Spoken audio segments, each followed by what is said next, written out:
વાનરવડ તળાવ પરથી ગેરકાયદે દબાણો દૂર કરવામાં આવી રહ્યા છે। 400 નાના મોટા ગેરકાયદે દબાણો દૂર કરાશે। પોલીસ બંદોબસ્ત સાથે આ તમામ ગેરકાયદે દબાણો તોડી પાડવામાં આવ્યા છે। વટવા વાનરવડ તળાવની 58,000 ચોરસ મીટર જગ્યા ખુલ્લી મુકાશે। 300 મનપાના કર્મચારીઓ સાથે 500 પોલીસ કર્મીઓ તૈનાત છે। 12 હિટાચી મશીન, 4 જેસીબી મશીન અને મજૂરોની મદદથી દબાણો દૂર કરવાની કાર્યવાહી થઈ રહી છે। 2010 પહેલા વસતા લોકો માટે વૈકલ્પિક વ્યવસ્થા કરવામાં આવી રહી છે। અમદાવાદના વટવામાં ગેરકાયદે દબાણો પર તંત્રનો હથોડો, મેગા ડિમોલિશન થઈ રહ્યું છે। 400 જેટલા નાના મોટા દબાણો દૂર કરવામાં આવી રહ્યા છે। વહેલી સવારથી જ અહીંયા કાર્યવાહી શરૂ થઈ ચૂકી છે। વધુ માહિતી મેળવીએ, સંવાદદાતા પ્રણવ પટેલ મારી સાથે જોડાયા છે। પ્રણવ, આ જે દબાણો હતા, જે ઘણા વર્ષોથી અહીંયા લદાયેલા હતા વટવાની અંદર, કેટલા લોકો તેની સાથે પ્રભાવિત થયા હતા અને તેમને શું વૈકલ્પિક વ્યવસ્થા કરાઈ?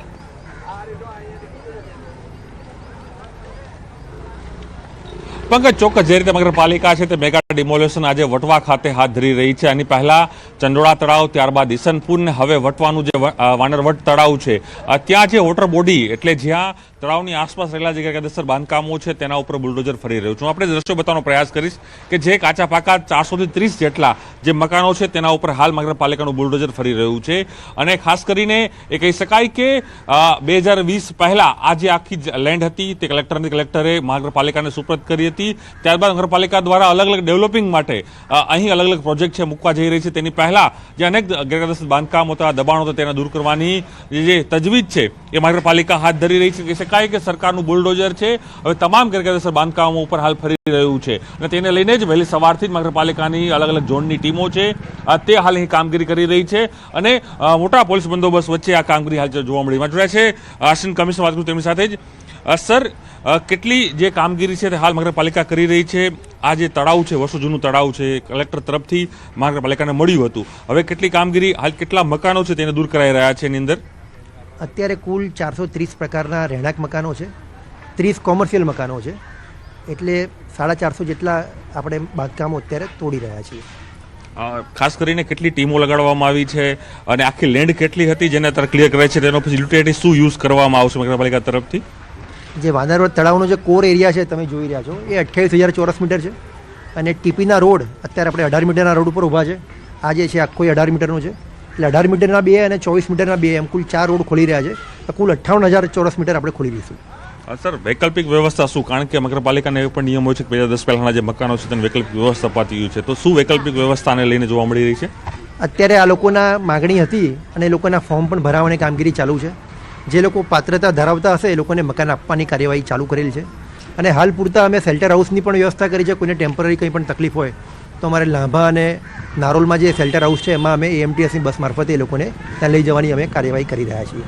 કહી શકાય કે હાઈકોર્ટે પણ એક ટકોર કરી હતી કે જે વોટર બોડીના જે બાંધકામો હોય છે તેને દૂર કરવા જોઈએ, કારણ કે તેનાથી જે પાણીનો પ્રવાહ છે તે રોકાતો હોય છે।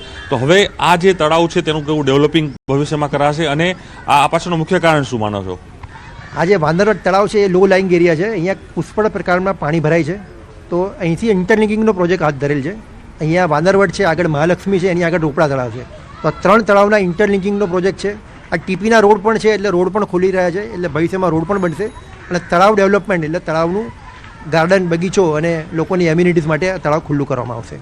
ચોક્કસ હવે દ્રશ્યો બતાવી જોઈ શકો છો કે આ જે મકાનો છે, કાચા પાચા મકાનો છે, તે હાલ નગરપાલિકા દ્વારા ડિમોલિશન કરાયા છે।